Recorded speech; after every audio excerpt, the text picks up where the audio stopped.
సర్లే ఆంటీ బాగానప్పుడు ఎందుకులే ఇంకోసారి వద్దుగానే ఉంది. సర్లే ఆంటీ రేపు వస్తాను, నువ్వు జాగ్రత్తగా ఉండండి అని ఫోన్ చేసి చెప్పింది. అన్న తర్వాత నేను పిల్లలకు కూడా కోడలు కూడా ఎవరికి అసలు నేను ఆ విషయంలో మాత్రం ఏదన్నా నాకు జరిగితే ఎమ్మటే వాళ్ళకి చెప్పను. ఎందుకంటే తగ్గుతులే, చిన్నదాన్ని పెద్దదాన్ని చెప్తారు, కంగారు పడతారు. నా పరిస్థితి అసలే బాగాలేదు, పెడజేమని నరాలు అరిగిపోయినాయి అని కోడలైనా కొడుకులైనా నాకు ఏదన్నా కొంచెం ఇలాగ వచ్చిందంటే వాళ్ళ మావయ్య కూడా కొంచెం భయపడరు. కానీ నా విషయంలో మాత్రం ఆరుగురు అల్లాడిపోతారు. అతయ్యకి ఏమైందని కోడలు కొడుకులు కూడా వచ్చేసేస్తారు పరిగెత్తుకొని. నా విషయంలో అట్లా కంగారు పడతారు. ఎందుకు కూదానికి కాదానికి అందరికీ జ్వరాలు ఏమున్నాయి కదా, ఎందుకు ఇంతలోనే వాళ్ళకి చెప్పమని ఒక రోజు నేను దాచుకున్నాను. ఇక ఆ రోజు చెప్పలే. ఆ నైట్ బాగా దొట్టు కాలిపోతుంది, బంత కాలిపోతుంది. అసలు మా ఆయన అల్లాడిపోతున్నాడు, కోడలు చేయాలి కొడుకులు చేయాలని.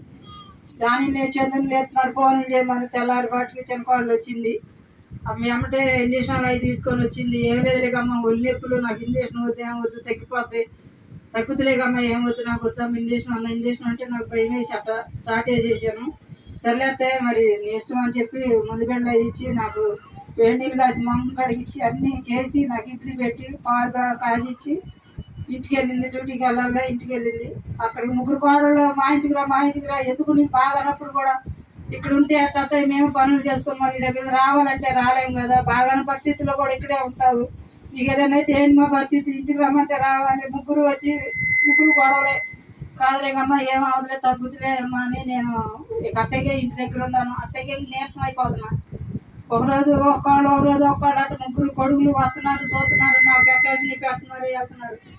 శనివారం ఆదివారం అసలు శనివారం గుడికి రాలేకపోయాను. అయ్యగారు వచ్చి ప్రార్థన చేశారు. తగ్గుతులేకమ్మా ఏంటమ్మా ఇంత సడన్గా వచ్చింది, తగ్గుతులే, నువ్వు ఆందోళన పడవద్దు, ప్రార్థన చేసుకోరు, దేవుడు ఉన్నారు, ఆయన మనకు తగ్గిస్తారు, ఏం కాదమ్మా నువ్వు ప్రార్థన చేసుకో, పనికిని రాళ్ళు అయిపోబాకు అని అయ్యగారు నాకు కూడా ఎంతో ధైర్యాన్ని ఇచ్చి చెప్పి కూర్చోబెట్టి అన్ని చేసి ముందు వెళ్ళొద్దానమ్మా ఇడ్లీ తెస్తాం. అయ్యగారు కూడా మా పట్ల మాత్రం బాగా శ్రద్ధ తీసుకుంటారు. అయ్యగారు చూశారు, వద్దయ్యా అంటే తెచ్చారు, తెచ్చి తినమ్మా అని అన్నారు. హాస్పిటల్ తీసుకెళ్తానంటారు, వద్దయ్యా అన్న.